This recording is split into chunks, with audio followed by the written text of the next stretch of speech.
자, 이제 오늘의 이제 마지막 시간인데요. 182페이지 중개대상물 확인 설명 의무. 여기서 이제 문제는 이제 한 문제 정도가 나오지만 가장 기본이 되는 이제 내용이 되겠습니다. 여러분들 이제 내년에 이제 개공이 될 텐데 매수인을 설득을 잘 시켜서 거래 성사시켜야지만 보수를 받을 수 있잖아요. 그래서 일단 매수인을 잘 설득시키려면 설명을 잘해야 돼요. 물건에 대해서 매수인이 사고 싶은 그 물건에 대해서 누가 언제 어떻게 이렇게 설명을 해야 되는지, 그리고 거래가 성사되면 어떤 일을 해야 될지, 이런 내용이 바로 182페이지 중개대상물 확인 설명 의무가 되겠습니다. 네. 중개대상물 하면 토건, 입건강, 건물일 수도 있고 토지일 수도 있고 임목, 공장재단, 광업재단일 수도 있죠. 이 토건, 입건강에 대해서 매도인 임대된 물건을 확인해서 매수인 임차인에게 설명을 해야 될 의무를 개공이 갖는 거예요. 자, 왜 이런 걸 물건을 조사해서 설명해야 되냐? 사실 매수인 임차인은 개공이 없어도 직접 직방 같은데 직거래 장터를 통해서 매도인에게 연락해서 계약할 수도 있어요. 임차인도 직방 같은 직거래 장터에 임대하겠다는 물건 그 임대인에게 직접 연락해서 직접 계약할 수도 있어요. 그렇지만 매수인 임차인과 같은 부동산에 관련된 비전문가들은 매도인 임대인이 물건 속이는 거를 다 발견해낼 능력이 부족하단 말이에요. 그러니 중개보수 몇 푼 아끼려다가 이런 직거래 장터 이용하다가 당하게 되면 자기 전 재산 날아가는 거죠. 근데도 불구하고 보수 50만 원, 80만 원, 100만 원 이거 아끼려고 이런 직거래 장터를 이용하다가 만에 하나 사기를 당했다든가 하면은 어디서 화소할 방법이 전혀 없네요. 그러니 매수인은 아무래도 부동산에 관련된 전문 지식을 가지고 있는 중개업소에 중개를 의뢰하고, 그러면 매수인은 자기가 물건을 조사하기보다는 매도인의 물건을 개공이 대신 조사해서 설명을 하니까 그걸 믿고 신뢰할 수 있죠. 그리고 개공이 잘못 조사해서 잘못 설명했다면 이에 대한 책임을 개공이 지기 때문에 의뢰인은 좀 신뢰하고 맡길 수가 있는 거죠. 그렇기 때문에 개공은 매수인 임차인이 자기가 설명하는 것을 믿고 계약을 체결할 때 이때 계약 체결 여부를 결정할 수 있도록 정확하게 그 판단의 근거도 알려주고, 그리고 손해를 발생시키지 않도록 철저히 물건을 조사해서 설명하는 의무가 개공에게 주어진 거죠. 그러면 이제 오른쪽에 교재 183조 중개대상물 확인 설명 의무가 있는데 거기에 별표를 3개 해놓으시고 가급적이면 이제 판서는 좀 하지 않고 이렇게 중요한 부분을 밑줄치라고 하시고 거기다 별표 치는 게 같이 읽어주는 게 더 좋다라는 의견을 쉬는 시간에 접수했기 때문에, 그래서 한번 이제 읽어가면서 하면은 강사인 저도 편하고 공부하는 여러분들도 좀 편해질 수 있지 않을까 싶은 생각이 또 드네요. 예. 자, 그러면 확인 설명 시기. 그러면 언제 매도인의 물건을 조사해서 언제 설명을 해야 되냐? 중개가 완성되기 전에 해야 되는 거예요. 그래서 확인 설명의 근거 규정이 있는데 한번 읽어보겠습니다. 개공은 해놨어요. 개공을 박스로 만들어서요. 확인해서 매도인의 물건을 확인해서 설명해야 될 의무자는 개공이란 뜻이에요. 개공은이지 소공은 이러면 들리는 거예요. 개공 등은 해도 들리는 거예요. 개공이 물건을 확인해서 설명하는 의무가 있다 이거예요. 개공은 언제? 중개를 의뢰받았을 때는 중개가 완성되기 전이에요. 중개 완성되기 전을 아주 밑줄 치세요. 중개가 완성되기 전이란 거래 계약이 체결되기 전을 말하는 거죠. 지금 183페이지 보고 있어요. 예. 중개가 완성되기 전에 183페이지를 보라고 분명히 말씀드렸어요. 예. 중개대상물, 즉 매도인이 팔고자 하는 물건의 종류가 뭐고 소재지는 어디 있고 면적은 어떻고 권리관계는 어떤지 이런 것을 확인해서 이를 당해 중개대상물에 관한 권리를 취득하고자 하는 중개 의뢰인에게, 권리 취득 의뢰이니까 소유권을 취득하려는 매수인에게, 만일 임대차 중개한다면 임차권을 취득하려는 임차 의뢰인에게를 말하는 거죠. 성실을 정확하게 설명하고, 즉 있는 그대로 설명하고 토지대장 등본이라든가 부동산 종합증명서, 등기사항증명서 등 설명의 근거자를 제시해야 된다. 즉 공인중개사법 25조 1항에 개공은 중개를 의뢰받았으면 중개 완성 전에 이 물건을 확인해서 권리를 취득하려는 매수 의뢰인 임차 의뢰인에게 성실 정확하게 설명하는데, 설명할 때는 설명의 근거가 되는 대장이나 등기부 이런 것도 보여주면서 설명하라 이거죠. 자, 그 다음에 반가래본 소유자 등의 확인이에요. 특히 개공은 중개 업무 수행을 위해서 필요한 경우에는 중개 의뢰인에게 주민등록증 등 신분을 확인할 수 있는 증표의 제시를 요구할 수 있어요.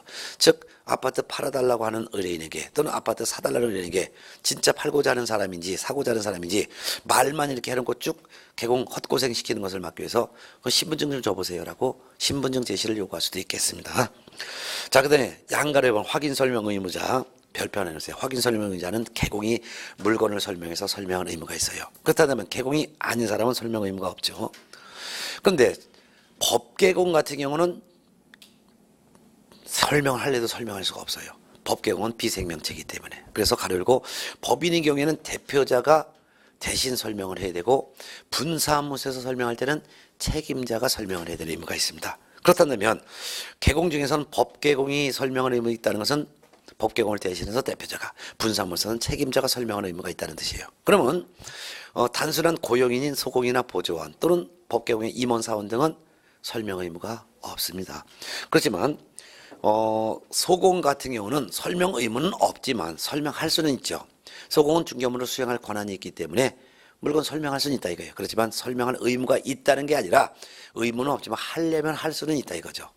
그렇지만 중개보조는 물건을 설명할 의무도 없고 할 수도 없어요. 보조는 단순한 보조만 할 수 있기 때문에 현장을 안내하거나 또는 등기부 띄우는 일만 보조를 할 수 있기 때문에 보조는 설명할 의무도 없고 설명할 수도 없다. 구분하세요. 설명 의무자는 개공뿐이다. 다만 법개공의 경우엔 대신 대표자가, 분사무소에서는 책임자가 대신 의무를 부담한다. 소공 보조원은 설명 의무가 없다. 근데 소공은 설명 의무는 없지만 할 수는 있다. 보조는 설명 의무도 없고 할 수도 없다. 구분하시기 바랍니다. 그 다음에 확인 설명의 상대방 중요하니까 별표해놨어요. 누구한테 설명하냐? 물건을 매도인 거를 조사했으면 설명은 매수인에게 하는 거죠. 임대 물건이라면 임대인의 물건을 조사했지만 설명은 임차인에게. 그럼 매수인 임차인은 소유권 임차권이라는 권리를 취득하려는 의뢰인이죠. 그래서 설명의 상대방은 권리를 취득하려는 의뢰인에게 하는 거예요. 매도인 임대인 이 같은 권리 이전하고자 하는 의뢰인에게는 설명하는 게 아니죠. 매도인 임대인은 자기 물건이니까 개공보다도 더 잘 알아요. 그래서 거래 당사자에게 설명하는 것도 아니고 권리 이전 의뢰인에게 설명하는 것도 아니고 권리를 취득하려는 의뢰인에게 설명하는 거예요. 다만 교환 계약의 경우에 한해서는 교환 당사자는 소유권을 넘겨주기도 하고 상대방 소유권을 취득하기도 하는 의뢰인이기 때문에 교환 계약의 경우에 한해서만 교환 당사자에게 상대방 물건을 설명할 의무가 있을 뿐이죠. 확인 설명사항이 있어요. 어떤 사항을 설명해야 되냐, 설명사항도 별표해 놓으시기 바랍니다. 한 장 넘어간 184페이지 총 8가지를 이렇게 열거해놨는데, 일단 이 부동산의 종류가 뭔지, 아파트인지 단독주택인지 토지인지, 또한 소재지가 어디 있고 지목은 뭐고 면적은 어떤지, 이 중개대상물을 관한 기본적인 사항을 설명해줘. 즉 매수인 임차인에게 이 부동산의 종류는 주택이다 상가다 어디에 있다 몇 평짜리다 이런 거. 그 다음에 두 번째 벽면 도배 상태, 그뿐만 아니라 수도 전기 가스 소방 난방 등 여러 가지 시설 상태. 그 다음에 이제 3번 도로 및 대중교통수단과의 연계성, 시장 학교 등과의 근접성 등 입지 조건 뿐만 아니라 일조 소음 진동에 관련된 환경 조건도 설명해야죠. 네 번째는 소유권, 전세권, 저당권 등 권리 관계를 설명합니다. 이때 소유권을 설명한다는 것은 이 부동산의 소유자는 누구다. 전세권을 설명한다면 소유자는 누군데 전세권자가 살고 있고 전세기간 얼마가 남았다. 전세 보증은 얼마다. 이런 걸 설명하는 거죠. 특히 당구장 표시, 이 경우 등기된 권리뿐만 아니라 등기되지 아니한 미등기 권리권, 즉 분묘기지권 또는 유치권 이런 것들도 법정사건도 설명해야죠. 분묘기지권이라는 것은 남의 땅에 분묘를 설치했음에도 불구하고 분묘를 가서 설치한 사람이 제사 지낼 수 있는 권리를 분묘기지권이라고 하는데, 분묘기지권이 인정되고 있는 그 토지가 있다면 토지 소유자는 그 분묘를 철거시키지 못하고 지료도 못 받아요. 그리고 분묘기지권이 있는 그러한 임야를 매수한 사람은 분묘를 철거시키지도 못한단 말이에요. 그러니까 임야를 매수하고자 하는 사람에게 당신이 이 임야를 매수하더라도 여기 남의 분묘가 있는데 그 분묘가 분묘기지권의 부담을 받는 분묘야. 그거 철거 못 시킨다. 지도도 못 받는다. 이거 설명해 주라는 거죠. 유치권이 설정되어 있는 부동산이라면 당신이 이 건물을 매수했다 하더라도 이 유치권이 인정되는 그 부분은 이거는 네가 유치권자 내보내려면 별도로 유치권자의 공사대금을 줘야지만 목적물을 인도받을 수 있다라는 걸 설명해야 되죠. 법정지상권의 부담을 받는 토지라면 이 토지를 매수하더라도 위에 있는 건물 철거시키지 못한다. 다만 지료는 종전 토지 소유자가 건물주에게 받았던 지료를 대신 받을 수 있을 뿐 그 건물 철거시키지 못한다. 이런 걸 설명해 주라는 거죠. 이것이 등기되지 아니한 권리까지도 매수인 임차인에게 설명해 줘야죠. 그다음 다섯 번째는 토지 이용계획 공법상 거래 규제 이용 제한 받는 사항도 설명하고, 여섯 번째 거래 이전 금액 주변 시세도 설명하고, 일곱 번째는 중개 보수 및 실비의 금액과 그 산출 내역. 즉 매수인에게 당신이 이 부동산을 거래했을 때 개공 나에게 중개 보수 실비를 어떻게 줘야 된다는 것을 미리 설명해줘. 예산 잡으라고. 그 다음에 여덟 번째는 중개 대상물에 대한 권리를 취득함에 따라 부담해야 될 조세의 종류 및 세율과 설명도 해야 됩니다. 즉 매수인에게 당신이 이 부동산에 대해서 소유권을 취득하려면 소유권 이전 등기를 해야지만 소유권을 취득하는데, 소유권 이전 등기를 하려면 먼저 조세를 내야 돼. 취득세, 농어촌 특별세, 지방교육세, 이와 같은 조세를 몇 퍼센트, 거래금액의 몇 퍼센트를 내야 돼. 여러분들이 아마 조세세법에서 배우셨겠지만 5억 원 이하 간 주택 같은 경우는 취득세는 취득금액의 1%죠. 그러면 5억 원이면 500만 원의 취득세를 내야 된다. 그러니까 취득세는 취득가액의 1%야. 이런 거 설명해야 되고, 농어촌 특별세도 내야 되잖아요. 그러니까 취득세액의 10%를 농어촌 특별세로, 그 다음에 취득세액의 20%를 지방교육세로 내야 된다. 이런 것도 설명하라는 거죠. 따라서 6번, 7번, 8번은 전부 다 돈에 관련되는 거예요. 그래서 6번 거래 이전 금액은 주변 시세니까 매수인이 이 주변 시세 요 금액대로다가 거래 성사됐을 때, 7번 개공인 나에게 보수를 줘야 되는 것은 얼마의 보수를 줘야 된다. 그 다음에 8번 뿐만 아니라 등기를 하려면 세금 내야 되는데 어떤 조세를 몇 퍼센트 내야 된다. 이와 같이 돈에 관련된 내용도 설명해야 되죠. 그래서 1번 같은 경우와 2번 같은 경우 순수한 1번과 2번은 부동산 자체에 관련된 내용이에요. 이 부동산은 어디에 있는 몇 평짜리다. 그리고 뭐 벽면 도배가 균열 같다 안 같다. 도배 깨끗하다 다시 해야 된다. 뭐 난방 시설이 어떤 난방이다. 이런 거를 물건 자체 관련된 설명하는 건 대신 6번, 7번, 8번은 돈에 관련된 내용도 설명한다. 그중에서 가장 중요한 것은 4번이 가장 중요한 거예요. 권리관계를 설명할 때 등기된 권리뿐만 아니라 미등기된 권리도 설명해야 된다는 걸 꼭 알아둬야 되죠. 특히 등기된 권리 중에서도요, 거기에 보면은 밑에 박스 중에서 3번 판례가 있어요. 그 밑에 판례 중에서 1, 2, 3번 판례에다가 전부 다가 별표 하나씩 꼭 해놓는데, 일단 3번 보세요. 근저당권이 설정된 경우 설명할 금액. 근저당권이 설정된 것은 등기부에 보면은 실제 채무액은 얼마인지 모르죠. 채권 최고액이 등기부에 나와 있죠. 그래서 채권 최고액을 확인해서 설명해 줄 의무가 있는 것이지, 실제 채무액까지도 확인해서 설명할 의무는 없죠. 왜냐하면 실제 채무액은 자꾸 바뀌니까. 그래서 근저당이 설정된 경우에는 채권 최고액까지만 확인해서 설명하면 의무를 다한 것이지, 실제 채무액까지 확인해서 설명할 의무가 없다. 근데 실제 채무액을 제대로 확인하지도 않은 채 그것이 진실인 것처럼 잘못 설명하여 손해를 끼쳤을 때는 배상할 책임이 있습니다. 그렇기 때문에 실제 채무액까지는 설명할 의무가 없고 채권 최고액까지만 설명할 의무가 있다. 그거 꼭 시험에 나오니까 알아두시고, 또는 그 위에 있는 2번 판례 무상 중개 시의 배상 책임, 요것도 아주 중요하고 시험에 잘 나와요. 즉 개공은 의뢰인으로부터 매수인으로부터 보수를 받지 않고 무상으로 중개한다 하더라도 사실대로 설명해야 돼요. 만일 매도인은 5억 원에서 1억 원이라도 빠지면 안 팔겠대. 매수인은 5억 원에서 한 200만 원이라도 빼줘야지만 사겠대. 그럼 200만 원 때문에 금액이 결렬돼서 거래가 성사 못 되면은 중개보수 못 받잖아요. 그러니까 개공이 매수인에게 그 200만 원 보수 개공이 자기 돈으로 빼주겠다는 거죠. 쉽게 해서 보수 안 받겠다는 거죠. 그리고 보수는 매도인 측에만 받을 테니 너 5억 원에 계약하라. 그 대신 내가 중개보수 200만 원 안 받을게. 그러면 결국 무상으로 중개하는 거예요. 무상으로 중개한다 하더라도 매수인에게 물건 제대로 설명해야 돼요. 잘못 설명해서 손해 끼치면 손해를 배상해야 된다는 거 아주 중요하니까 알아두세요. 예. 그 다음에 오른쪽에 양가로서 한번 상태자료 요구 및 불응시의 의무, 거기도 별표 해놓으실까요? 상태자료 요구. 1항 개공은 확인 설명을 위하여 필요한 경우에는 중개 대상물의 매도 의뢰인, 임대 의뢰인 등에게 당해 중개 대상물의 상태에 관한 자료를 요구할 수 있다. 즉 매도인 임대인에게 야, 네가 갖고 있는 자료 좀 달라라고 개공이 요구할 수 있다는 거예요. 그건 어떤 거냐면 개공이 매수인에게 물건 아파트를 설명했더니 주변 평형보다 가격이 좀 비싸요. 근데 가격이 비싼 이유가 충분히 있어요. 예를 들면은 거실 베란다까지 거실을 텄다든가, 그리고 또한 화장실을 전부 다가 이태리 대리석으로 교체했다든가 방음 장치하기 위해서 했다든가 또는 도배를 다시 했다든가 하면은 새 거잖아요. 그리고 구조도 넓혔잖아요. 그러니까 같은 평형의 아파트보다는 공사를 했으니까 충분히 가격이 더 비쌀 수밖에 없죠. 근데 이게 공사비가 한 5천만 원 들었다고 얘기하는 거예요. 그랬더니 매수인 믿질 않네. 근데 매도인은 이거 공사하느냐고 5천만 원 들었다고 얘기하지. 그러니까 개공은 매수인에게 야 이거 틀으냐고 5천만 원 들었단다 매도인이. 그랬더니 매수인이 믿질 않아. 그러니까 개공이 매수인에게 잠깐 기다려봐. 내가 매도인이 공사 5천만 원 들여서 했다는 그 자료를 내가 너한테 보여줄 테니까 기다려봐. 이렇게 하면서 개공이 매도인에게 가서 야 내가 매수인에게 네가 공사하느냐고 5천 들었다 그랬잖아. 그 자료를 좀 보여주려고 하니 네가 이 틀으냐고 공사했다는 자료 좀 달라 이렇게 요구할 수가 있게 한 거죠. 자, 그런데 어떤 자료를 요구할 수 있냐. 동그라미 2번.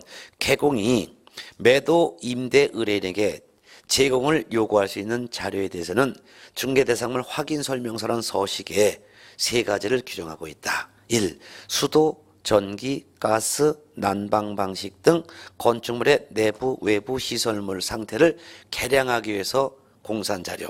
2번 건축물의 벽면 및 도배 상태, 즉 벽면을 균형하기 위해서 또는 리모델링해서 또는 도배를 다시 하기 위해서 지출된 비용 자료. 3번 일조량, 소음, 진동에 관련된 환경 조건.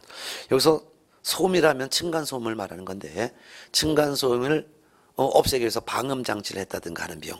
이런 비용들이죠. 그러니까 부동산 가치를 향상시키기 위해서 지출한 비용을 공사한 자료를 달라고 매도 의뢰인 등에게 개공이 요구할 수 있다 이거죠. 근데 반가로 1번 불응한 경우라고 있어요. 거기다 별표 하나 넣으실까요? 이런 자료 제공을 1번 개공이 매도 의뢰인, 임대 의뢰인 등에 요청을 했는데 개공은 매도 의뢰인, 임대 의뢰인 등이 중개 대상물의 상태에 관한 자료 요구에 불응한 경우에는 그 사실을 매수 의뢰인, 임차 의뢰인 등에게 설명하고 중개대상물 확인설명서에 기재를 해야 합니다. 중개대상물 확인설명서라는 것은 중개가 완성되었을 때 매수인에게 설명한 내용을 그대로 옮겨 기록한 서류가 중개대상물 확인설명서인데요. 이 확인설명서에 내가 개공이 내가 매도인에게 자료를 달라고 요구했더니 매도인이 주지 않았다라는 내용을 확인설명서에 기재까지 해라 그 말이죠. 예. 자, 그 다음에 확인설명서 작성이라는 게 있습니다. 확인설명서 작성, 양가로 1번 중개대상물 확인설명서 작성 시기는 중개가 완성된 때다. 완성된 때. 자, 누가 확인설명서를 작성하냐? 개공이에요. 의무자는 개공이니까 그것도 박스로 만들어 놓고 개공은 중개가 완성되어 거래계약서를 작성하는 때는 즉 거래계약이 체결되어 매매계약서, 임대차 계약서를 작성하고자 할 때는 매매계약서, 임대차 계약서 작성하기 전에 그게 바로 거래계약서를 작성하는 때라는 뜻이에요. 그래서 거래계약서 작성하는 때라는 것은 거래계약서 작성하기 바로 직전에 그 말이에요. 확인해서 설명한, 즉 매도인의 물건을 확인해서 매수인에게 설명한 사항을 대통령령이 정하는 바에 따라 서면, 즉 중개대상물 확인설명서라는 서면으로 작성해서 거래 당사자에게 교부하세요. 매도인, 매수인에게 주라 그 말이죠. 그리고 3년 동안 그 사본을 별도로 보존도 하셔야 합니다. 3년 보존한다는 거 밑줄 주고 별표. 자, 확인설명서의 기능이 있어요. 확인설명서를 왜 작성해서 주냐? 그 말은 매수인에게 구두로 설명했죠. 그럼 매수인은 개공의 구두 말 설명 듣고 믿고 계약을 했는데 나중에 보니까 개공의 설명이 틀리더라 이거예요. 그런 경우 매수인은 개공에게 봐라, 이 확인설명서라는 서면에 네가 이렇게 설명했잖아. 그런데 실제는 다르잖아. 이것이 개공이 잘못 설명했다는 것을 쉽게 입증을 용이하게 하기 위해서 구두로 설명한 내용을 문서로 작성해서 거래 당사자에게 교부하여 나중에 매수인이 개공에게 책임을 물을 때 쉽게 입증을 용이하게 하라고 설명한 내용을 서면으로 작성하는 그런 기능이 있는 거죠. 자, 그 다음에 양가로서 한번 법정서식 사용. 확인설명서는 반드시 법에 규정된 서식이 있어요. 그 법정 규정 서식을 사용해야 됩니다. 그 법정 서식이 4가지가 있어요. 음영박스에 1, 2, 3, 4. 어떤 부동산을 중개했느냐에 따라서 주택을 중개했을 때는 주거용 건축물 확인설명서라는 서식이 있고, 주택이 아닌 상가나 공장 등 비주거용 건물을 중개 완성했다면 비주거용 건축물 확인설명서 서식이 따로 있어요. 토지, 즉 임야, 농지에 대한 거래를 성사시켰으면 토지 확인설명서가 있고, 임목이나 광업재단이나 공장재단에 대해서 거래를 성사시켜줬다면 임목, 광업재단, 공장재단에 대한 확인설명서 서식이 따로 있어요. 이 확인설명서 서식은 뒤에 나오는데 교재는 420페이지 뒤에 보면 나와요. 421페이지부터 나와요. 421페이지 한번 펴볼까요? 네. 421페이지를 펴보면은 공인중개사법 시행규칙 별지 25서식 해놓고 중개대상물 확인설명서 1 주거용 건축물, 즉 주택에 대해서 어떤 내용을 설명했는지를 설명한 내용을 기록하는 거죠. 특히 확인설명서는 설명한 내용을 기록하는데 개공이 기본적으로 확인한 사항도 기록하고 세부적으로 확인한 사항도 기록하고 보수에 관해서도 설명한 내용을 기록하는데 어떻게 작성하는지는 작성하는 방법이 423페이지에 있어요. 그래서 423페이지는 확인 설명서를 작성하는 방법은 이렇게 작성합니다 라고 돼 있으니까 서식을 꼭 눈으로 나중에 확인하시기 바랍니다. 한 장 넘어가면 424페이지 또 확인 설명서가 또 나와요. 이거는 비주거용 건축물에 대한 거래를 성사시켰을 때 매수인 임차인에게 설명한 내용을 기록하는 서류가 되겠죠. 또 한 장 넘어가면 확인 설명서가 또 나와요. 3번. 이거는 토지라고 하죠. 토지에 대한 거래 성사시켜줬을 때 매수인 임차인에게 설명한 내용을 기록하는 거. 또 두 장 넘어가면 또 나와요. 또 한 장 넘어가면 또 나와요. 한 장 넘어가면 429페이지는 확인 설명서 4 해놓고 임목, 광업재단, 공장재단에 대해서 거래를 성사시켰다면 매수인에게 설명한 내용을 기록하는 확인설명서 서식이 이렇게 네 가지가 법에 규정되어 있다 해서 법정서식 또는 표준서식이라고도 한다. 이 서식에다가 설명한 내용을 그대로 기록을 하나이죠. 말로 설명한 걸 문서로다가 글로 기록해 놓으라 그 말이죠. 그래서 거래당사자에게 주라는 뜻이죠. 그래서 다시 이제 다시 이제 앞에 186페이지로 다시 넘어와요. 186페이지 보면 이제 확인 설명서 서식, 법정 서식이 네 가지가 있다는 것을 음영 박스에 있고 네 가지 종류가 서식이 있다는 것을 아까 서식을 눈으로 살짝 봤어요. 나중에 또 보는 거예요. 그 다음에 이제 음영 박스 바로 밑에 보면 양거로 4번 서명 및 날인이라고 돼 있어요. 서명이란 이름을 쓰는 거고 글로 쓰라는 거예요. 글로 이름을 쓰라 이게. 그러니까 워드 치면 안 돼요. 글로 서명, 이름을 쓰라. 그리고 및 날인, 도장도 찍어라. 그래서 이름도 글로 쓰고 도장도 찍어라 그 말인데 누가 해야 되냐? 의무자 중요합니다. 1번 읽어볼게요. 확인 설명서에는 개공이 가열고 법인인 경우에는 대표자가, 법인의 분사무소에서는 책임자가 서명 및 날인해야 돼요. 그리고 당해 중개행위한 소공이 있는 경우에는 소공이 함께 서명 및 날인해야 됩니다. 당해 중개 행위를 한 소공이라는 것은 개공 대신 소공이 물건을 설명했거나 또는 개공 대신 소공이 확인 설명서를 작성했다면 그 말이에요. 이때 당해 중개행위한 소공도 함께 이름 쓰고 도장 찍어야 됩니다. 그러면 개공은 무조건 서명 및 날인해야 될 의무가 있어요. 개공이 지가 혼자 설명하고 혼자 확인 설명서를 작성했어도 개공은 무조건 서명 및 날인. 설령 소공이 설명하고 소공이 확인 설명서를 작성했어도 개공은 무조건 서명 및 날인. 그리고 당해 중개행위한 소공도 함께 서명 및 날인해야 되는 거죠. 여기서 가장 중요한 것은 분사무소에서는 책임자가 서명 및 날인하고 당해 중개행위한 소공이 있다면 당해 중개행위한 소공도 함께 서명 및 날인해야 되는 거예요. 분사무소는 대표자가 서명 및 날인하는 게 아니라 분사무소에선 책임자가 서명 및 날인한다는 거 꼭 기억해 두세요.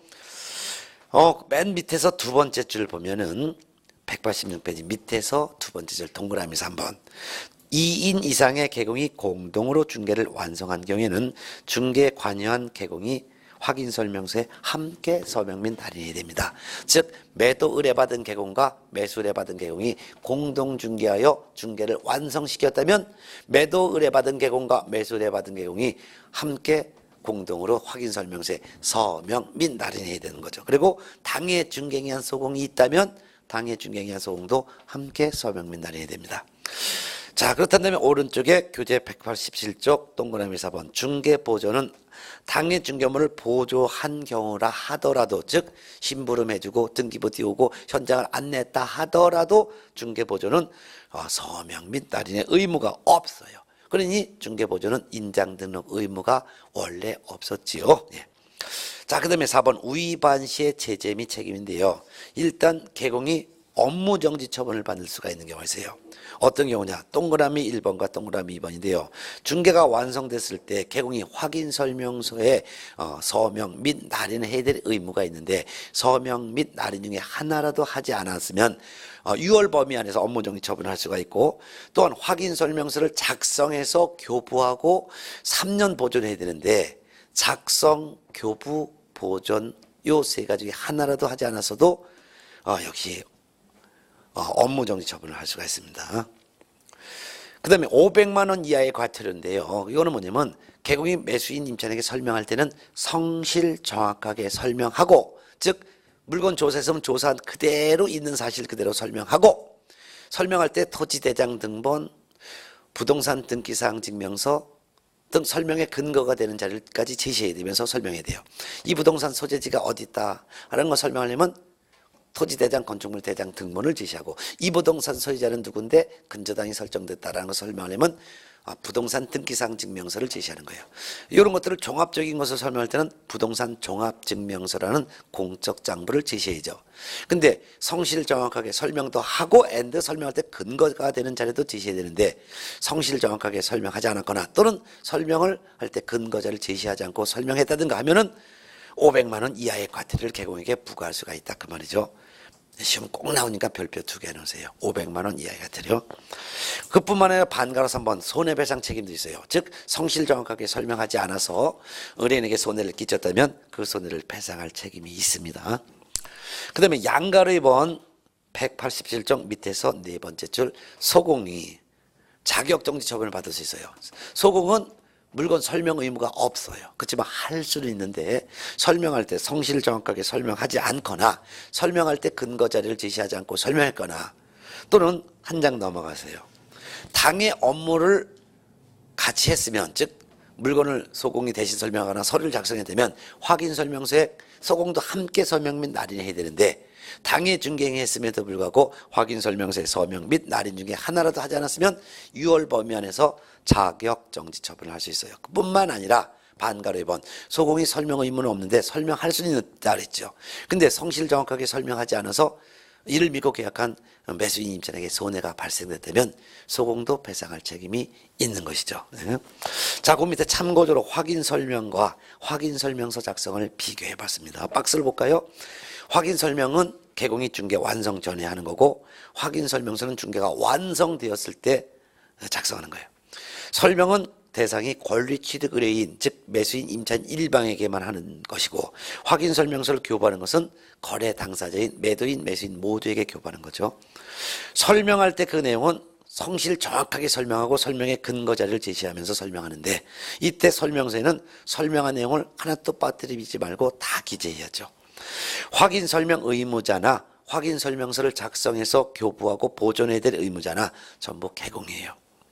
그리고 서명 및 날인은 설명할 땐 서명 및 날인이라는 것이 적용될 리가 없죠. 단지 확인 설명서의 서명 및 날인의 의무자는 개공은 무조건, 이때 법인은 대표자는 무조건, 분사무선 책임자는 무조건 확인 설명서에 서명 및 날인의 의무가 있고 소공은 당해 중개행위를 하였을 경우에 한해서만 함께 서명 및 날인의 의무가 있습니다. 이거 구분하시죠.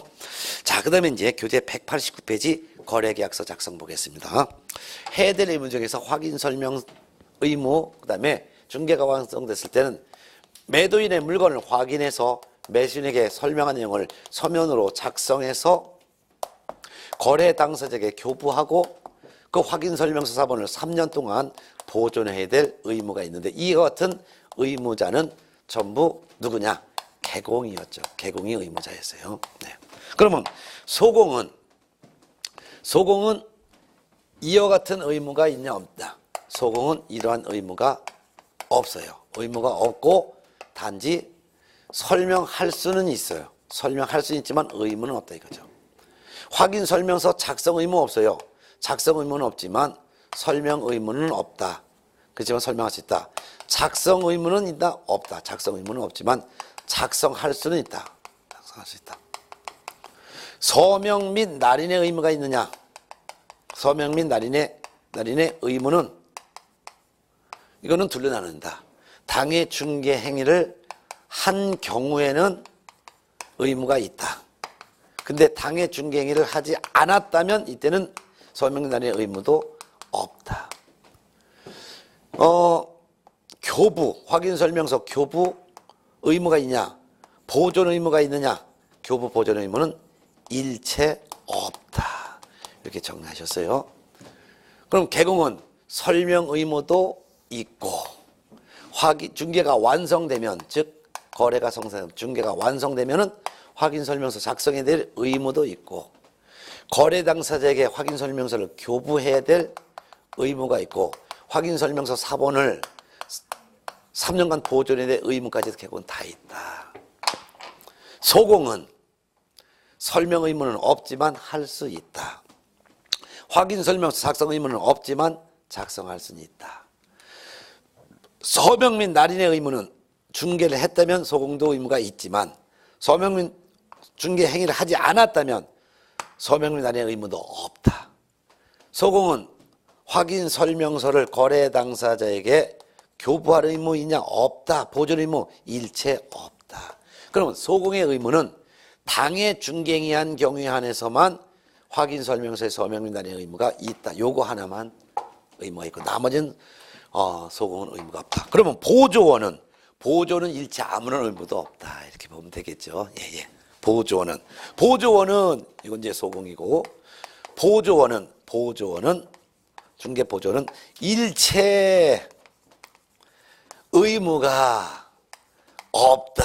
이렇게 딱 정리하면 딱 되죠. 그래서 개공은 의무가 있다. 소공은 의무는 딱 하나. 중개행위한 경우 확인설명서의 서명 및 날인의 의무 요거 하나만 있다.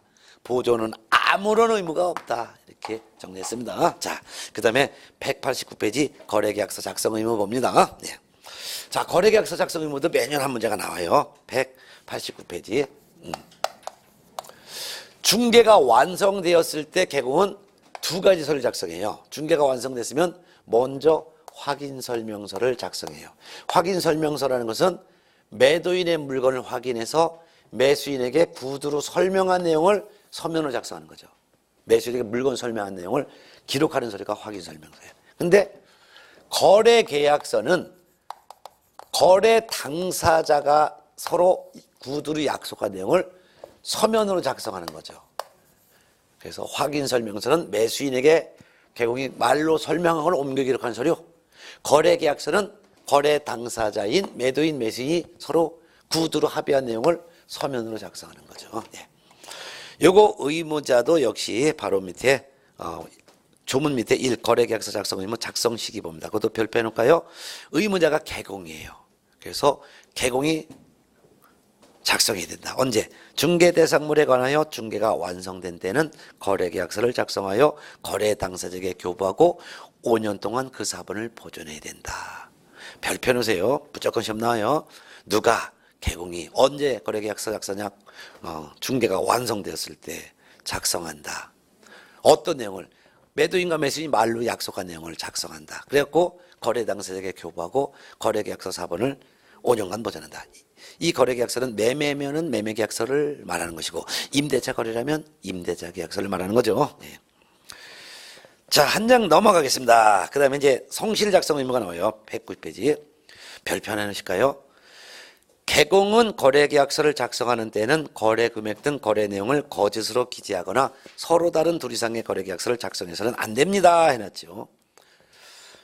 사실과 다르게 작성해도 안 되고 별도의 다운 계약서, 이면 계약서를 또 작성해도 안 된다. 그 말이죠.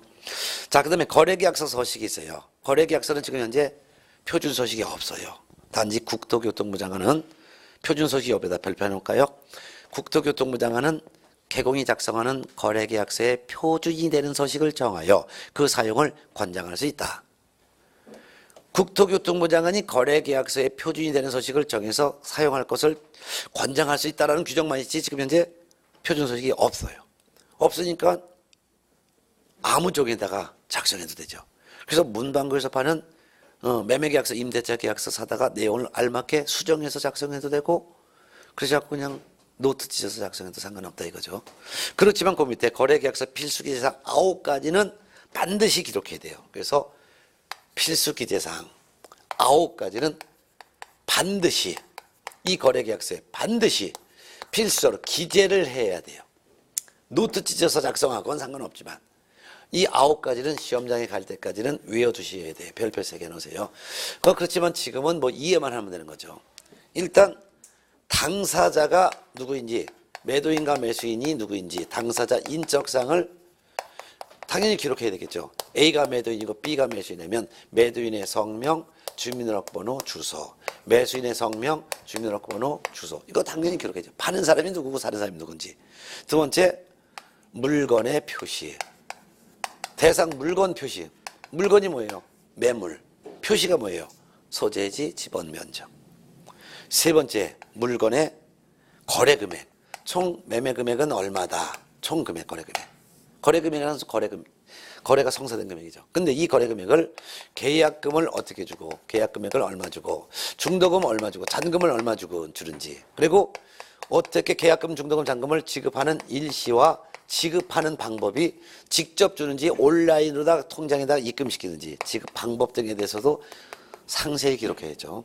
계약금, 중도금, 잔금을 언제 어떻게 지급하겠다. 총 거래 금액은 얼마인데 계약금, 중도금, 잔금을 언제 어떻게 주겠다라는 거. 확인 설명서에 기재하는 것은 설명한 내용이니까 확인 설명서에는 거래 예정 금액, 즉 주변 시세를 설명했으니까 주변 시세를 확인 설명서에 기록하지만 거래 계약서는 거래 당사자가 얼마에 팔고 사기로 약속했으니까 거래 금액을 기록한다는 차이점이 있죠. 자, 그 다음에 네 번째, 물건의 인도 일시, 즉 이삿짐이 빠지고 들어가는 날짜와 시간. 다섯 번째는 1, 2, 3, 4, 5번 1, 2, 3, 4, 1, 2, 3 계약일자도 있네요. 예. 계약일자 뭐 여기다 써도 되죠. 몇 년 몇 달 며칠 계약했다라는 계약일자. 그 다음에 여섯 번째, 권리 이전의 내용. 권리를 이전하는 내용이라는 것은 소유권이 이전된다 그러죠. 권리 이전하는 내용. 그 밖에 일곱 번째, 계약의 조건이나 기한이 있을 때는 조건, 기한. 그 다음에 여덟 번째는 중개대상물 확인 설명서를 언제 교부했는지 교부한 일자.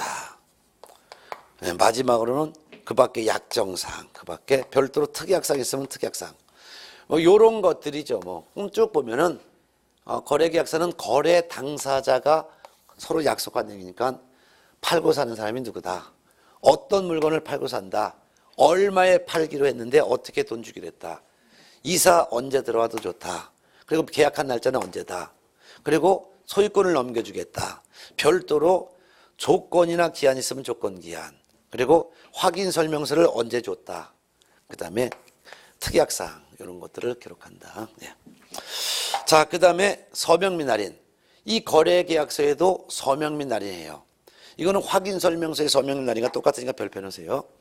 확인 설명서건 거래계약서건 둘 다 서명 및 날인은 개공. 다만 개공은 법개공, 공개공, 부개공이 있어요.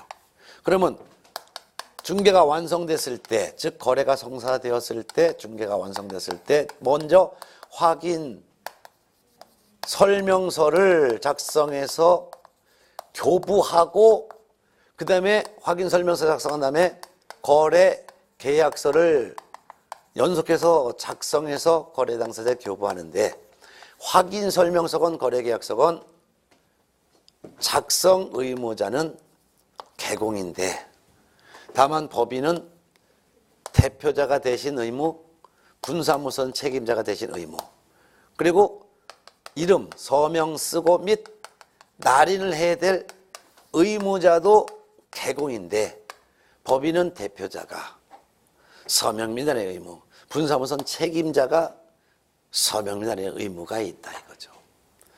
그리고 작성했으면 교부를 하는데 확인 설명서건 거래계약서건 교부는 거래 당사자 모두에게 교부를 하는데 교부를 해야 될 의무자도 개공이라는 거. 단지 확인 설명서는 3년을 사정 보존, 거래계약서는 사본을 5년간 보존하는 차이점이 있으니까 그걸 꼭 알아둬야죠. 이런 거. 의무자는 전부 다가 개공이라는 거예요. 그러면 소공은 아무런 의무가 없다가 유일하게 당해 중갱이한 경우에 한해서만 확인설명서와 거래계약서 두 가지에 소공은 당해 중개 행위를 한 경우에 한해서만 확인설명서와 거래계약서 두 가지 서류에 서명 및 날인의 의무가 있고 그 외 나머지는 의무가 없다는 거. 중개보조는 아무런 의무가 없다는 거. 확인설명에 대한 의무와 똑같다는 거 알아두면 되겠죠. 예. 자, 오른쪽에 191페이지 위반 시의 제재가 있네요. 개공의 임의적 등록처 처분. 그 뭐냐면 개공이 거래계약서 작성할 때 거래금액 등 거래 내용을 거짓으로 기재하거나 서로 다른 둘 이상의 거래계약서를 작성했다면 등록 취소할 수 있다. 그렇지만 이 경우 행정형벌은 처하지 아니한다. 그 말은 행정형벌이라는 것은 징역 또는 벌금형을 말하는데 징역형이나 벌금형은 처하지 않는다 그 말이죠. 그 다음에 업무정지처분. 등록과정은 개공이 적정하게 거래계약서를 작성 교부하지 않았거나 그 말은 거래계약서 필수 기재사항은 빠뜨리고 기재했다. 이게 바로 적정하게 작성 교부하지 않은 것을 우리는 필수 기재사항을 빠뜨리고 기재했다 그 말이죠. 그렇거나 또는 거래계약서 사본을 5년 동안 보존하지 않으면 또는 거래계약서에 서명 및 날인하지 않으면 업무정지 처분을 할 수 있다. 소공은 거래계약서 작성 교부 보존 의무 아무것도 없어요. 단지 당해 중갱이 한 경우에 한해서만 거래계약서에 서명 및 날인 의무가 있어요. 그런데 당해 중갱이 했음에도 불구하고 거래계약서에 서명 및 날인하지 않은 소공에 대해서는 6월 범위안에서 자격정지 처분할 수 있고 또한 소공이 거래계약서를 작성할 의무는 없지만 작성할 수는 있어요. 근데 소공이 거래계약서를 거짓으로 기재해서 작성했거나 서로 다른 둘 이상의 거래계약서를 작성해서도 6월 법위안에서 자격정지 처분할 수 있죠. 예, 이런 내용이었습니다. 자, 마지막으로 한 장 넘어가서 193쪽 제4절 개공의 금지행위. 그러니까 하지 말아야 될 의무예요. 자, 개공의 의무 중에서는 해야 될 의무는 여기까지예요. 즉 기본 의무로서 비밀 준수해라, 공정하게 업무 수행해라, 선량한 관리자의 주의로서 중개무해라, 확인 설명 제대로 해라, 중개가 완성되면 확인 설명서도 작성해서 교부하고 사본 3년 보존하고 거래 계약서도 작성해서 거래 당사자에게 교부하고 그 사본 5년을 보존해라. 이건 의뢰인에게 해야 될 의무를 공부한 거죠. 근데 반대로 하지 말아야 될 의무가 있는데 그게 바로 193쪽이에요. 그래서 193쪽 금지행위 요거하고 오늘 수업 마칩니다. 근데 그 앞에 개공 등이라고 돼 있어요. 개공 등의 금지행위 이렇게 돼 있네요. 그 말은 개공도 하지 말아야 되고 등 소공도 하지 말아야 되고 중개보조원도 하지 말아야 되고 법개공의 사원이나 임원도 하지 말아야 될 행위를 금지행위라고 한 거예요. 그래서 33조의 1번부터 7번까지 총 7가지를 쭉 해놨는데 한 장 넘어가서 194쪽으로 넘어가서 금지행위 종류를 볼게요. 7가지 금지행위 종류 하나씩 볼까요? 1번 중개대상물의 매매를 업으로 하지 말라. 중개대상물 하면 부동산이죠. 토건, 입공강. 매매라는 것은 사서 파는 것을 매매인데 업이라는 것은 계속 반복이에요. 그럼 계속 사서 팔고 하는 것을 하지 말라 이거죠. 개공은 중개업을 해야지 매매업 하지 말라 이거예요. 왜? 개공 등이 부동산을 구입했다가 파는 것을 반복하게 되면 싸게 구입해서 비싸게 팔면서 부동산 가격을 올릴 수가 있으니 중개업 해야지 매매업 하지 말라라는 말이죠. 자, 그래서 중개대상물의 매매를 업으로 하는 행위 밑줄 치고 별표 하나. 근데 시험에서는 중개대상물의 매매업을 하는 행위는 금지행위다라고 나올 수도 있지만 중개대상물을 다른 말로 바꿔서 개공 등은 토지에 대한 매매를 업으로 하면은 금지행위에 해당한다 해도 맞죠? 토지가 중개대상물이니까. 개공 등은 건축물의 매매를 업으로 하여서는 아니 된다 해도 맞죠? 개공 등은 임목, 공장재단, 광업재단에 대한 매매를 업으로 하여서는 안 된다 해도 맞죠? 예. 자, 그 다음에 양가로 2번 밑줄 칠까요? 등록을 하지 아니하고 중개업을 영위하는 자. 이게 바로 무등록 중개업자죠. 무등록 중개업자인 사실을 알면서 그를 통하여, 즉 무등록 중개업자를 통하여 중개를 의뢰받거나 그에게, 즉 무등록 중개업을 하는 자에게 자기의 명의, 여기서 명의라는 이름이나 상호를 빌려주는 행위를 해서도 안 된다 그 말이죠. 무등록 중개업자에게 이름 빌려주는 행위 하지 말라 그 말이죠. 예. 자, 그 다음에 양가로서 한번 보세요. 밑에서 6번째 줄. 법정 보수 또는 실비를 초과하여 금품을 받거나 그 밖에 사례, 증여 등 어떤 명목으로라도 금품을 받는 행위, 전체를 밑줄 치세요. 그 말은 결국은 법에 규정된 범위를 초과해서 보수나 실비를 받아서는 안 된다 그 말이죠. 사례, 증여 그 밖에 어떤 명목으로도 초과해서 받으면 안 된다 그 말입니다. 법정 보수가 뭔지는 우리가 다음 주에 수업을 할 거예요. 다음 주인데 여러분들 다음 주가 혹시 설이 있지 않나요? 설 있으면 다음 주는 여러분 한 주 휴강 하겠네요. 설 잘 보내시고 그 다음 주에 그때 개공등은 법정보수, 맨날 법정보수인데 얼마만큼 받아야 될지를 다음 주는 쉬었다가 다다음 주에 그때 말씀드릴게요.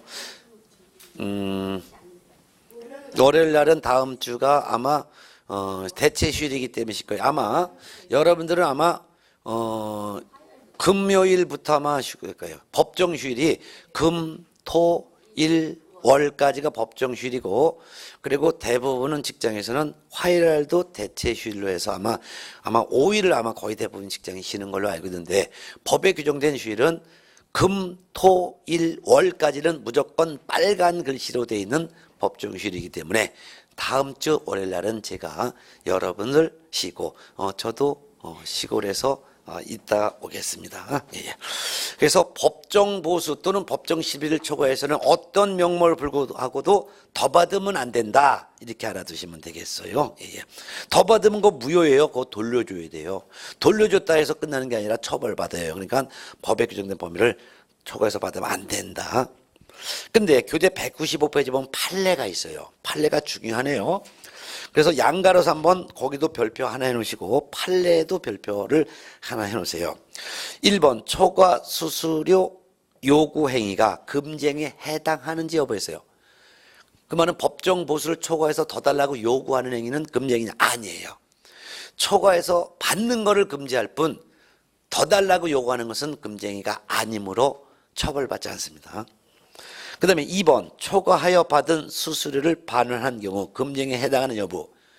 법에 규정된 건 예를 들어서 0.5%인데 만일 0.8% 받았어요. 그럼 더 받았어요.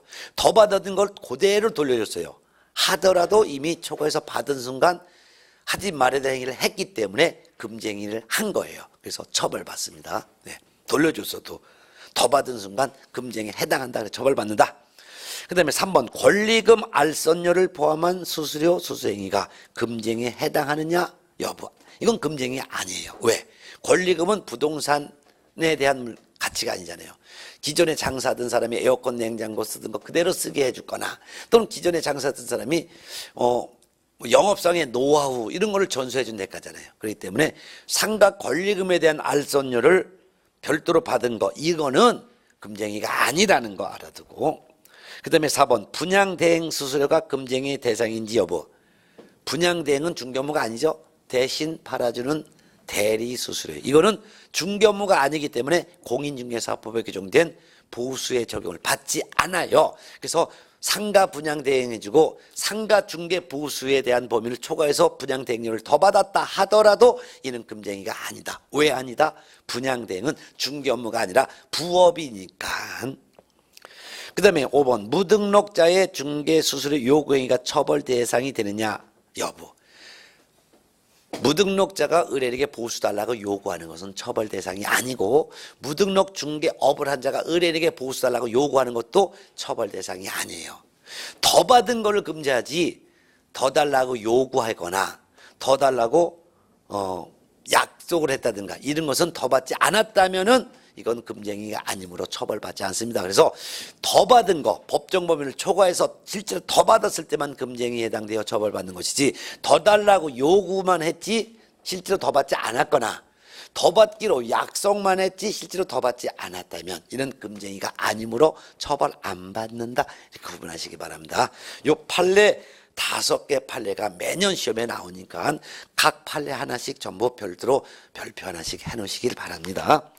자, 그 다음에 195페이지 밑에서 두 번째 줄 양가로 4번 이것도 별표 하나 해놓으세요.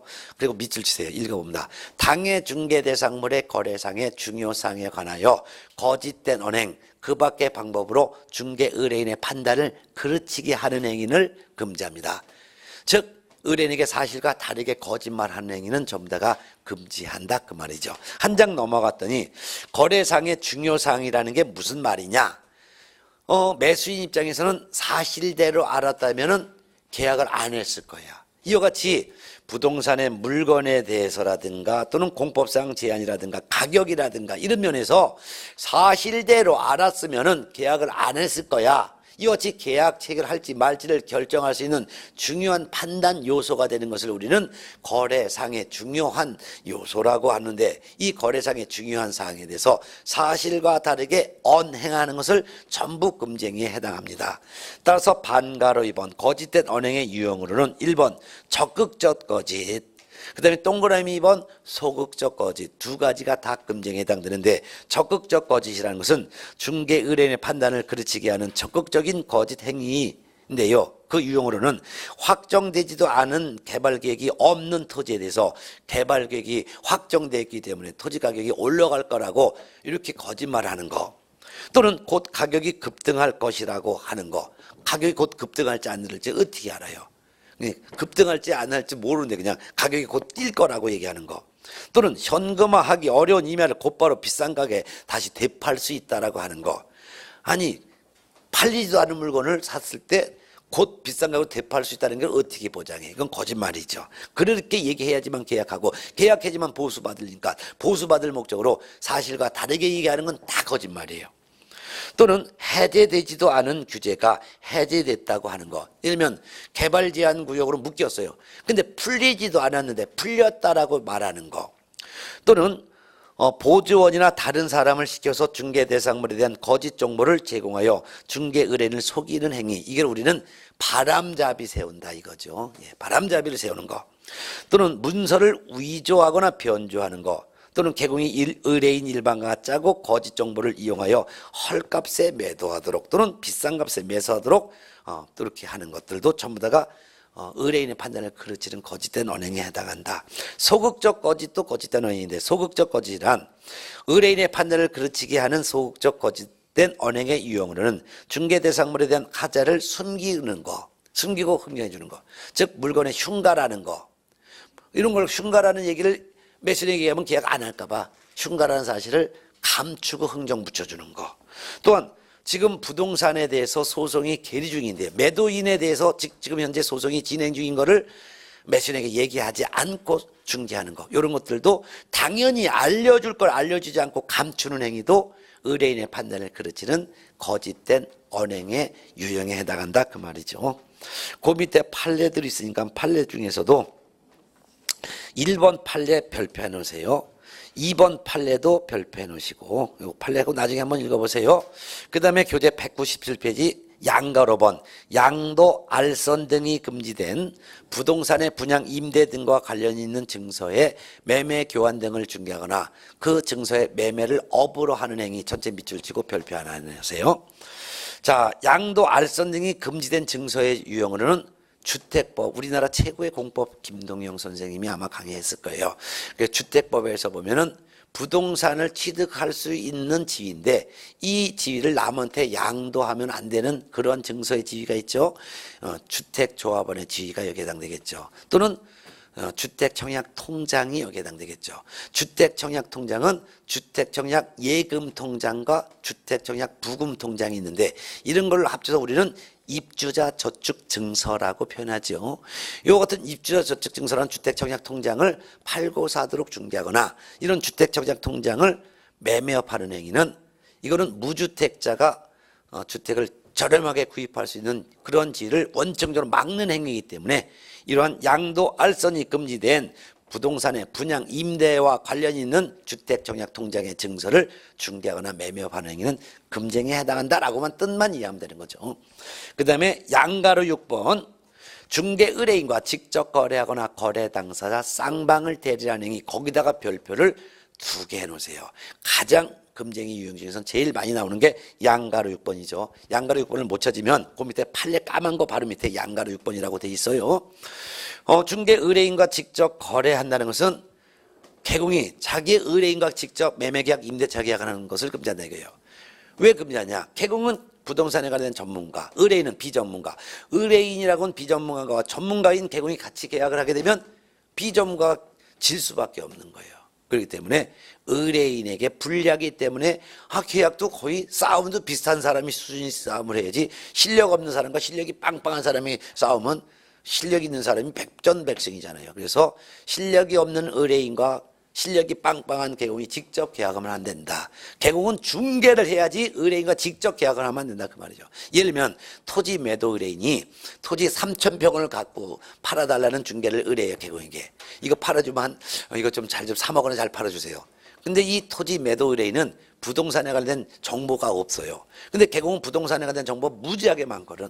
그래갖고 지금 이 토지가 올 가을쯤 되면 개발 계획이 수립돼서 지금 가격에 한 30배는 뛴다는 걸 알아, 개공은. 근데 의뢰는 모르지. 그러니까 지금 3억에 사면은 개공은 1년 후면은 이거 최소한도 300억 정도는 받는 토지야. 근데 의뢰는 그걸 모르잖아요. 그걸 개공이 자기가 3억 원에 사. 그리고 한 1년 지나서 300 올랐을 때 양도소득세 한 140억 내더라도 앉아서 150억을 버는 거야, 이게. 그렇게 되면 이런 정보를 모르는 의뢰인에게는 피해가 생기고 개공에게는 이득이 생기잖아요. 그렇기 때문에 의뢰를 했으면 중개를 해줘야지 직접 계약을 하면 안 된다 이거죠. 그래서 직접 계약을 하면 안 되는데 이걸 갖다가 개공이 자기 명의로 계약하면 안 되고 자기 배우자 명의로 계약하면 되는 거예요. 개공과 배우자는 남이기 때문에 배우자는 남이에요. 부부간은 남이에요. 재산도 별도로 등기하잖아요. 그래서 개공 자기 이름으로 직접 계약을 하지 않고 배우자나 가족이나 친구 명의로 계약하도록 중개하는 건 괜찮아. 근데 직접 계약하면 안 된다 이거죠. 근데 아주 중요한 게 있어요. 동그라미 2번 중요해요. 직접 읽어볼게요. 직접 거래에서의 중개 의뢰인에는 중개 대상물의 소유자뿐만 아니라 중개 대상물의 소유자의 대리인이나 그 거래에 관하여 사무의 처리를 위탁받은 수임인도 본인이라고 하는 거와 똑같기 때문에 의뢰인과 직접 거래를 금지하는 것에 포함되는 거예요. 중개 의뢰인 직접 와서 중개 의뢰인과 계약하는 것도 금지하지만 의뢰인의 대리인 또는 의뢰인의 수임인과 직접 계약하더라도 그 계약의 효력이 본인에게 효력이 미치기 때문에 의뢰인 본인과 직접 계약하는 것도 금지하고 의뢰인의 대리인과 개공이 계약하는 것도 금지한다 이거죠. 그거보다 더 중요한 게 3번, 4번 중에서 4번에다가 별표를 별도 2개 놓으세요. 4번. 그러나 4번. 개공이 자신의 소유가 아닌 배우자 소유 부동산을 의뢰인에게 매각한 경우 이는 의뢰인과 직접 거래에 해당하지 않는다. 즉 개공이 부동산을 자기 의뢰인에게 파는 게 아니라 배우자의 명의의 부동산을 의뢰인이 사도록 또는 의뢰인의 부동산을 자기가 구입하는 것이 아니라 자기 개공의 배우자가 구입하도록 중간에 끼어들어서 계약을 중개하는 건 이건 괜찮다 이거죠. 그 밑에 판례가 있는데요. 판례 1번에다가 별표를 3개 해놓으세요. 1번 판례는 거의 매년 나와요. 직접 거래란 개공 등이 의뢰인으로부터 의뢰받은 매매 교환 임대차 등과 같은 권리의 득실 변경에 관한 행위의 직접 상대방이 되는 경우를 의미한다. 따라서 다음부터 밑줄 주세요. 다른 개공의 중개로 부동산을 매수하여 매수 중개 의뢰를 받은 또 다른 개공의 중개로 매도한 경우에는 중개 의뢰인과 직접 거래에 해당하지 아니한다. 그러니까 이건 해도 된다. 즉 개공이 부동산을 구입하는데 자기 의뢰인과 직접 계약하는 것은 금지하지만 다른 개공의 소개로 부동산을 사거나 파는 것은 괜찮다 이거죠. 자, 이거 매년 시험 나오니까 알아두고. 그 다음에 반가로 4번, 음영박스 밑에 반가로 2번, 거래 당사자 쌍방 대리도 별표 2개 해놓으세요. 양측을 대리해서 혼자 계약을 체결하는 행위를 금지한다 그 말이죠. 예. 쌍방을 대리하게 되면 한쪽에는 불리한 결과가 발생하기 때문에 금지하죠. 그러니까 민법에서도 자기계약 쌍방 대리를 금지하고 있잖아요. 그래서 양측을 대리해서 개공 혼자 계약 내용을 결정하게 되면 한쪽에게 유리하게 한쪽에는 불리하게 계약 체결할 가능성이 높아서 쌍방대리를 금지합니다. 그렇지만 그거보다 아주 중요한 것은 동그라미 3번 있어요.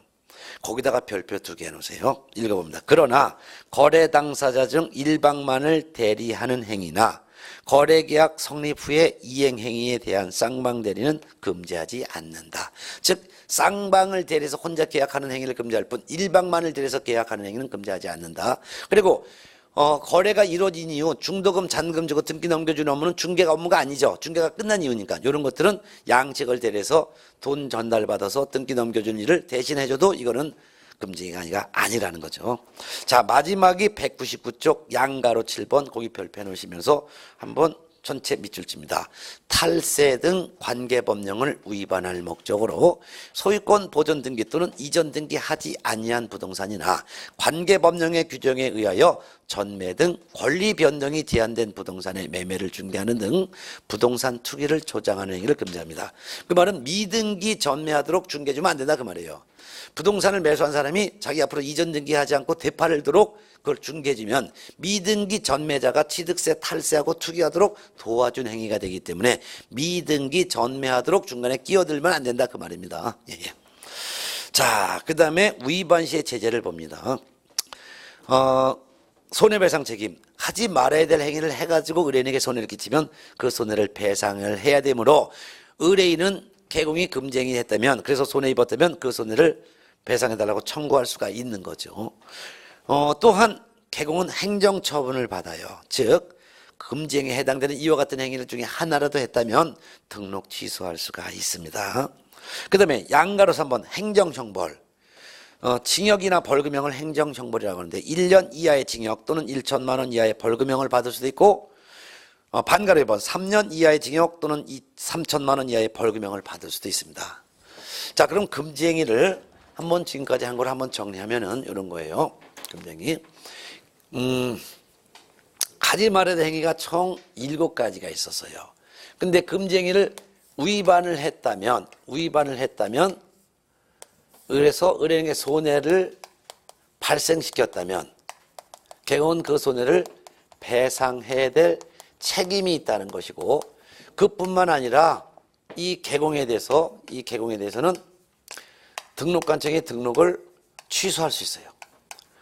그 말은 등록을 취소하거나 또는 6개월 범위 안에서 업무정지 처분하거나 둘 중에 하나 행정 처분할 수 있고 뿐만 아니라 1년 이하의 징역 또는 1천만 원 이하의 벌금 중에 하나의 처벌을 받을 수도 있고 그렇지 않고 3년 이하의 징역 또는 3천만 원 이하의 벌금형을 받을 수 있어요. 그럼 금쟁이 종류가 총 7가지가 있었는데 7가지 중에 3가지 즉 양가로 1번부터 양가로 4번까지 해당되는 4가지 예를 들면 중개 대상물에 대한 중개업을 해야 되는데 중개 대상물에 대한 매매를 업을 하여 사고 팔고 사고 파는 것을 반복했다면 이 매매업을 하여 매매를 했다면 1년 이하의 징역 또는 1천만 원 이하의 벌금형 처벌을 하는 거예요. 거기다 등록도 취소할 수 있죠. 두 번째, 개공이 무등록 중개업자인 사실을 알면서 그를 통하여 중개를 의뢰받거나 또는 무등록 중개업자에게 자기의 명의를 상호를 빌려줬다면 이용시켰다면 그 개공에 대해서는 등록도 취소할 수 있고 1년 1천만. 세 번째는 공인중개사 법에 규정된 법정 보수를 초과해서 보수를 받았거나 했을 때는 등록도 취소할 수 있고 1년 1천만. 네 번째, 당해 중개 대상물의 거래상의 중요상에 대해서 거짓된 언행 그 밖의 방법으로 의뢰인의 판단을 그르치는 거짓된 언행했다면 등록 취소할 수 있고 거기다가 1년 1천만. 그래서 이같이 금쟁이 총 7가지 중에서 중개 대상물의 매매업은 금쟁이에 해당한다. 무등록 중개업자인 사실을 알면서 그를 통하여 의뢰받거나 무등록 중개업자에게 명의를 빌려줬다든가 법정 보수를 초과해서 금품을 받았다든가 의뢰인에게 거짓된 언행을 했다든가 이 넷 중에 하나라도 해당되는 행위했다면 등록도 취소할 수 있고 and 1년 이하의 징역 또는 1천만 원 이하의 벌금형에 처함이지며 의뢰인에게 손해를 끼쳤으면 그 손해도 배상할 책임이 있다 이거죠. 근데 금지행위 중에서 3년 이하의 징역 또는 3천만 원 이하의 벌금형, 책이 있으니까 쓸 필요가 없잖아요 거기에.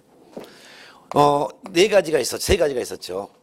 양가로번 양도 알선이 금지된 부동산의 분양, 임대 등과 관련 있는 주택 청약 증서 등의 증서를 중개했거나 또는 이런 증서의 매매를 업으로 했다면, 그리고 손해를 끼치면 손해도 배상하고 등록 취소할 수 있고 3년 이하의 징역 또는 3천만 원 이하의 벌금형. 양가 6번 중개 의뢰인과 직접 거래했거나 또는 거래 당사자 쌍방을 대리했다면 손해도 배상해야 되고 등록을 취소할 수 있으며 3년 이하의 징역 또는 3천만 원 이하의 벌금에 처해진다 그 말이죠. 또한 마지막 7번째, 탈세할 목적으로 등기하지 않고 부동산을 팔도록, 즉 미등기 전매하도록 중개를 했다면 손해배상도 지고 등록도 취소할 수 있고 3년 이하의 징역 또는 3천만 원 이하의 벌금형에 처한다 이런 내용이죠. 예. 요 같은 금쟁이 알아두는데 그 중에서도 시험에 가장 나오는 게 중개대상물의 매매업 금쟁에 해당한다.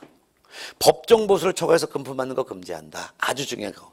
그 다음에 양도할선이 금지된 증서를 중개하는 것도 금지하고 매매업도 금지한다.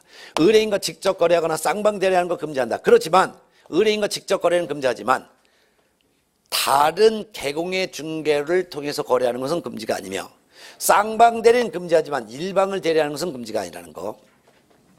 이런 것들을 좀 잘 알아두시면 되겠네요. 야, 내용 자체가 좀 수월하니까 이해는 다 쉽게 하셨을 걸로 보여지고 오늘 여기까지 하고 다음 주는 설이기 때문에 좀 아쉽지만 한번 보고 그 다음 주 한 주 지나서 다시 뵙도록 하겠습니다. 여러분 감사합니다.